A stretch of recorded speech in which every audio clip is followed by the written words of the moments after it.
I watched him slam the chart onto the nurse's station, his voice echoing through the corridor as if he owned the entire hospital. He looked right at me with that smug, arrogant smirk and said, "You're lucky we even let people like you work here." What he didn't know was simple. My family owned the research institute funding his entire department. His whole career was hanging by a single thread, and that thread was me. Before I tell you how this self-obsessed resident doctor learned the biggest lesson of his life, do one thing. Hit that subscribe button and turn on notifications. Trust me, you're gonna want to hear how this ends. My name is Lila Hart, and I've been a lab technician at Westview Medical Center for 4 years. People see me running lab tests, fetching samples, wearing the same simple lab coat every day. And they think they know everything about me. They assume I'm just another underpaid worker in a crowded hospital. And that's exactly what I let them believe. But the truth? My grandfather, Dr. Samuel Hart, built the Hart Institute, one of the biggest medical research foundations in the country. The hospital's most advanced departments exist because of his funding. But no one here knows who I really am. Not even Dr. Adrian Clark, the man who turned my quiet life into chaos. I kept my identity hidden for a reason. When I graduated, my grandfather told me, if you want to understand the medical world, start from the bottom. Titles mean nothing unless you know the people you're helping. I took his words seriously. I wanted to earn respect, not inherit it. Everything was fine until Adrian arrived. The first day he walked in, he acted like the hospital owed him oxygen. He was the type who believed his talent excused his cruelty. He yelled at nurses for small mistakes, mocked interns, and treated anyone without an MD like trash. And unfortunately, I ended up being his favorite target. It started small.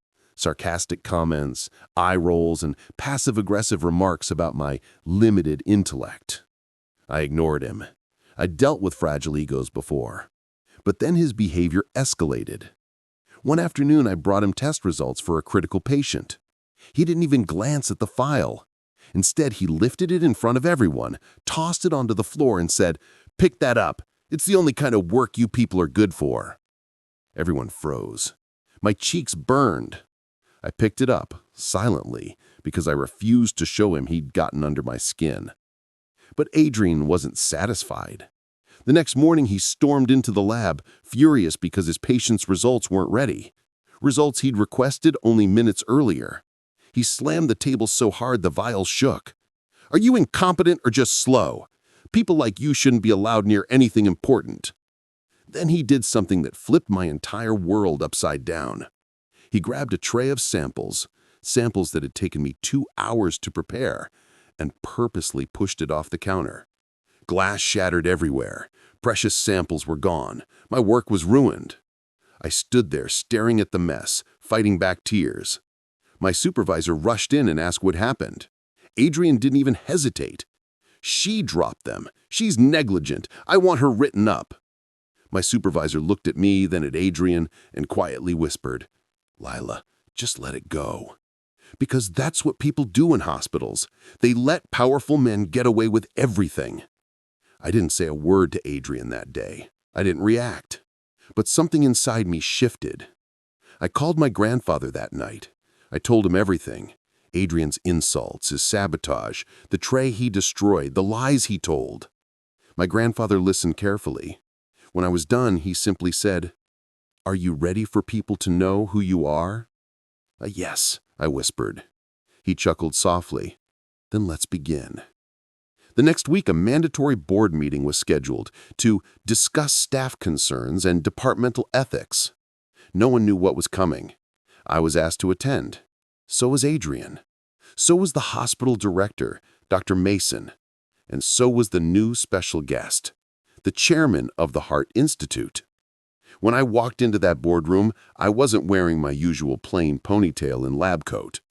I wore a black blazer, styled hair, and the Hart family crest pinned subtly on my collar. Adrian looked at me with confusion. "Why are you even here?" he scoffed. I just took a seat and waited. A moment later, the door opened. My grandfather, Dr. Samuel Hart, stepped in. The room fell dead silent. Even Adrian straightened up instantly. Everyone knew who he was. The man who wrote the textbooks doctors studied, the philanthropist funding half the hospital. My grandfather took the head seat. Then he turned to me. "Lila, sweetheart, would you sit beside me?" Adrian's jaw dropped. The director blinked rapidly. My colleagues stared like they'd just seen a ghost. My grandfather looked around the table.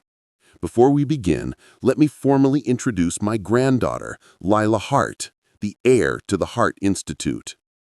Adrian turned white. My grandfather continued, his tone firm.